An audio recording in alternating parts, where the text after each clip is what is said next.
To compound the situation, the state introduced a 12% levy on mobile data usage on mobile data usage later in the year, making access unaffordable for many.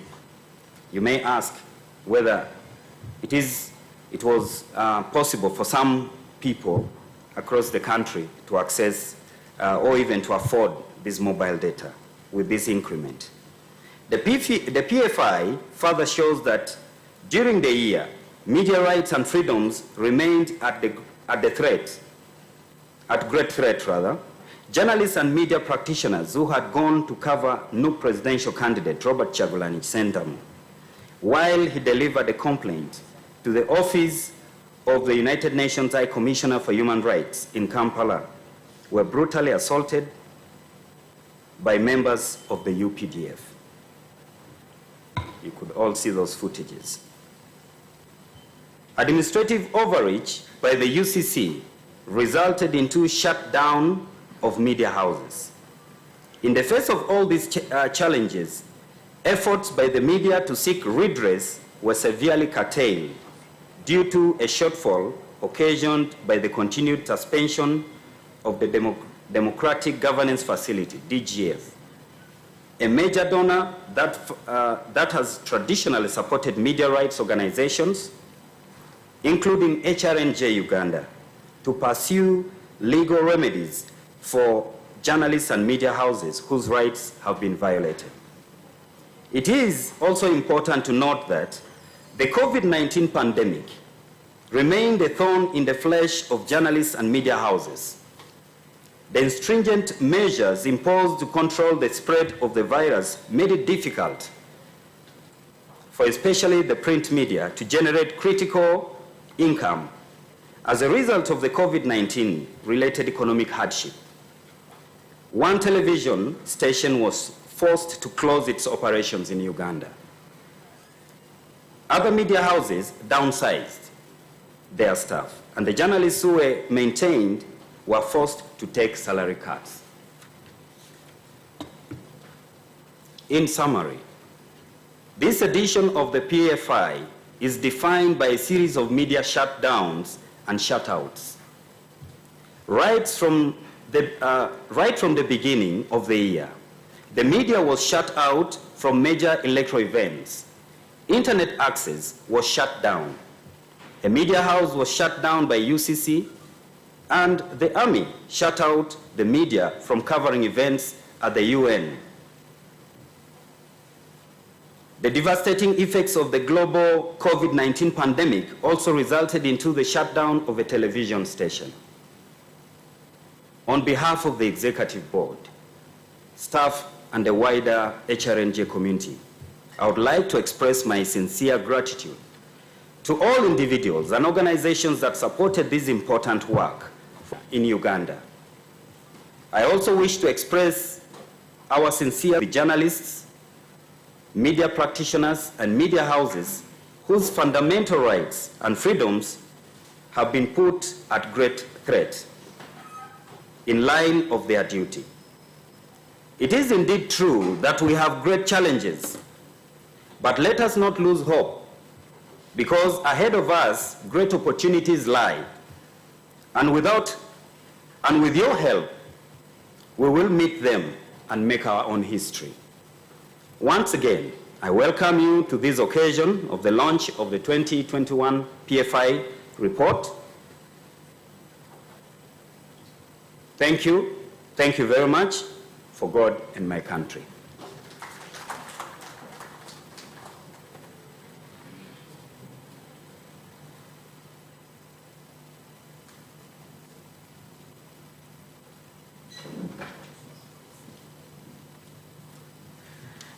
Board Chair, thank you very much. Mr. Julius Esegu, thank you very much. We'll be having a deep dive into some of the issues you've talked about later on as we go for our panel discussion. May I also recognize our development partners in the room. I want to say a special thank you to Mr. Gilbert Cathell from the EU delegation. Thank you very much for gracing this event. May I also say a special thank you to Dr. Donald Rukari, who is the Chief of Party for Freedom House, thank you so much, sir, for coming. Greatly appreciate you. And every other civil society organization which is here, journalists, thank you very much. We'll be singling you out as we continue. I just wanted to also invite Dr. Donna Rukari, who is the Chief of Party for House, to come and give us official opening remarks. Official. Can we give him some love, good people? Doctor, you're welcome. Well, thank you very much, Solomon. Good morning to all of you. The Executive Director of the Human Rights Network for Journalists, my good friend Robert Sempala, together with your team, the Representative Gilbert, our friend from the European delegation to Uganda, the respective heads of civil society organizations here present, members of the media, Chairman Julius and your board, ladies and gentlemen. I was not aware that I was making the official opening remarks, Solomon, but I will rise to the occasion. On behalf of Freedom House Uganda, we are happy to associate and work with HRNGen, or Human Rights Network Uganda, in the person of Robert, who is standing here, and his team, because as we all know, HRNGen is one of those organizations that is at the vanguard or at the forefront of pushing for the protection and promotion of the rights of the media and journalists in Uganda. So I'd like to ask you to join me in appreciating the hard work that HRNGen and your membership does to move this agenda forward in Uganda. So we appreciate you, Robert and team. It's not easy to do this. So join me in applauding the work that HRNGen does. Would also like to indicate that I have had the privilege of attending all the launches of the annual Press Freedom Index. And I would like to say that over the years, we have seen this very important homegrown product or initiative grow in leaps and bounds, in quality and in scope. So thank you very much, HRNGen, for keeping this index going. It's very important that we not only rely on surveys, indexes, reports from outside Uganda, but have our own homegrown index, which chronicles in many ways, the good, the bad, and the ugly of what may be happening in our midst. I think it would be remiss of me in these opening remarks not to acknowledge that the government of Uganda has put in place a fairly robust atmosphere in which some form of media freedom exists. We should not always just focus on what we are going to hear, but there is no doubt that we have a growing number of TV stations, a growing number of radio stations, a growing number of journalists, a growing number of new forms of journalism. I hope we shall discuss that, Robert. The form of journalism is changing. We now have deeper, more serious groups like the African Center for Investigative Journalism.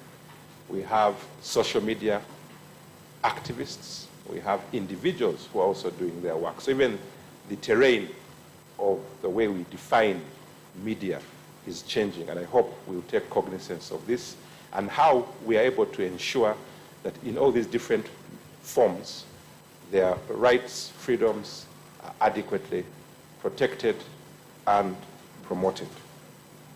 I would like to call upon all the respective duty bearers, mainly the state, to respect the principle of legality.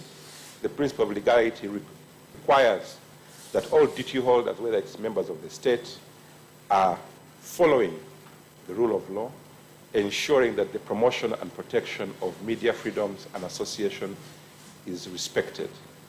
For any nation to be able to have a barometer on the state of democracy and governance in any country, one indicator that you can use is to what extent that particular society or government respects freedom of association, freedom of speech, freedom of assembly. And therefore, the report that is being discussed and launched today, in many ways, is a pulse measure of the state of democracy and governance in our country, and therefore respect and promotion of the fundamental rights of freedom of association, assembly, and information. I look forward to receiving the report. We look forward to the robust discussions. And as I conclude, would like to thank all of you. And since Solomon asked me to officially open, I will venture into uncharted water and say that we'd like to officially open this launch, and we look forward to fruitful deliberations. And we commend all of you, frontline journalists who are here in the room, for the hard work that you do. It's because of you that we're able to know what is going on, and can only say that we thank you, appreciate you, and look forward with HR Engine. So thank you very much, Robert, for inviting me, and we look forward to a fruitful deliberation. Thank you.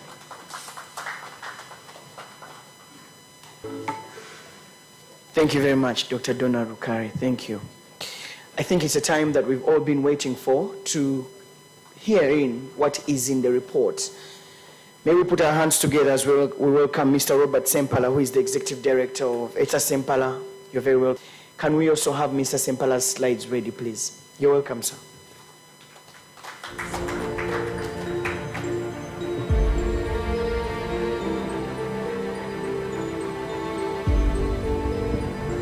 Good morning, ladies and gentlemen.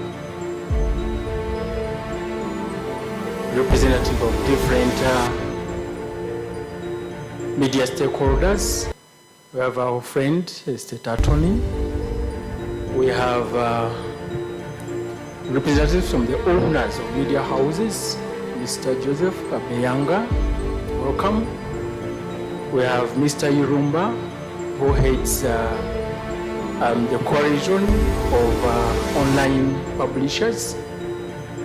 Dr. Sylvia Nambiru, you're most welcome, the Executive Director of LASPNet, who also sits on the board of SEDU, which was certainly banned for now. Different members here present, I recognize you all, especially the leaders from within the media fraternity. My colleague Moses Molondo, the president of the Uganda Parliamentary Press Association, you are very welcome. Madam Margaret sent good light for us in the future to see the way, and she's been very consistent. Thank you for always being around. Everyone present, I'm so happy to